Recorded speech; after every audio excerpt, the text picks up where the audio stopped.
Jéhovah, tu es Dieu. Jéhovah, tu es Dieu. De l'éternité en l'éternité, Jéhovah, tu es Dieu. Jéhovah, tu es Dieu. Jéhovah, tu es Dieu. Jéhovah, tu es Dieu. Jéhovah, tu es Dieu. De l'éternité à l'éternité, Jéhovah, tu es Dieu. Bonjour bien-aimés, bienvenue à 5 minutes avec Dieu. Aujourd'hui, nous allons étudier le livre de Proverbes chapitre 3, verset 5. Il est écrit: confie-toi en l'Éternel de tout ton cœur et ne t'appuie pas sur ta sagesse.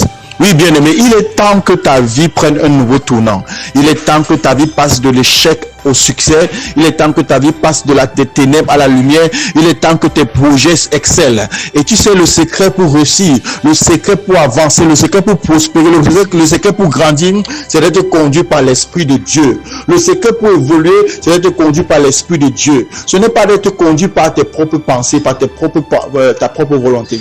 Lorsque tu marches par ta propre volonté, lorsque tu marches par tes propres pensées, tu échoues parce que tes pensées sont loin des pensées de Dieu. Et les pensées de Dieu sont des pensées de succès et des pensées de gloire. Si tu marches sur les projets que tu as tracés, tu seras victime des ténèbres. Tu seras victime de tes ennemis parce qu'il n'appartient pas à l'homme de diriger lui-même ses propres pas. Alléluia.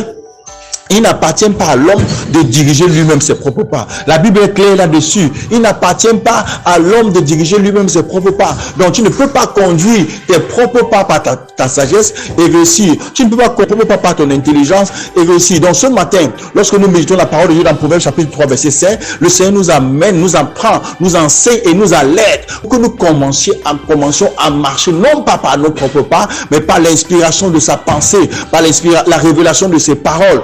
Parce que la Bible déclare que la révélation des paroles de l'Éternel est claire et donne de l'intelligence au simple. Comment vas-tu donc recevoir la révélation des paroles de Dieu? Au travers de la prière et de la méditation. Chaque fois que tu médites la parole de Dieu, l'Esprit de l'Éternel illumine ton esprit. Plus tu étudies la parole, plus tu comprends la parole, plus tu l'appliques, tu ne marches plus dans les ténèbres, mais tu marches dans la lumière. Désormais, tu auras l'inspiration. Et cette inspiration te permettra de comprendre et de discerner les plans de Dieu dans chaque chose que tu vas faire. La prière également ouvre le ciel. Elle te permet de recevoir la révélation, que ce soit en songe, que ce soit en vision, que ce soit par voix de Dieu dans ton esprit. Alléluia. Et ce qu'il faut retenir ce matin, c'est à part à te confier en l'Éternel de tout ton cœur, et je ne peux t'appuyer sur ta sagesse. Ne fais plus l'erreur de marcher sur tes plans, selon tes réflexions, selon ton intelligence. Désormais, il faut marcher sur les plans de Dieu, selon la révélation que tu reçois de Dieu. Il faut chercher la face de Dieu dans la prière, dans l'étude, dans la méditation de la parole de Dieu. Bien-aimé, c'est pour ça que nous méditons la parole de Dieu chaque matin, parce que plus tu la médites, plus tu l'étudies, plus tu prie pour que tu cherches la face de Dieu, plus la lumière vient en toi, elle grandit en toi. Et lorsque la lumière est en toi, tu ne peux pas te tromper de chemin. Alléluia, que l'Éternel te bénisse, shalom. Maintenant, il faut que tu apprennes à marcher sur la parole de Dieu. Fais ce prière, moi, Seigneur, je prie, oh Dieu, aujourd'hui, merci de m'avoir enseigné à marcher selon ta parole. Je prie que tu te revêtes à moi comme jamais auparavant. Je prie que tu ouvres mon intelligence, que tu ouvres ma compréhension de toi et que mon histoire change à partir d'aujourd'hui. Amen. Si tu as fait cette prière, alors l'Éternel t'a exaucé. Que la paix soit avec toi. Shalom, shalom, shalom. À demain pour un nouveau numéro de 5 minutes avec Dieu.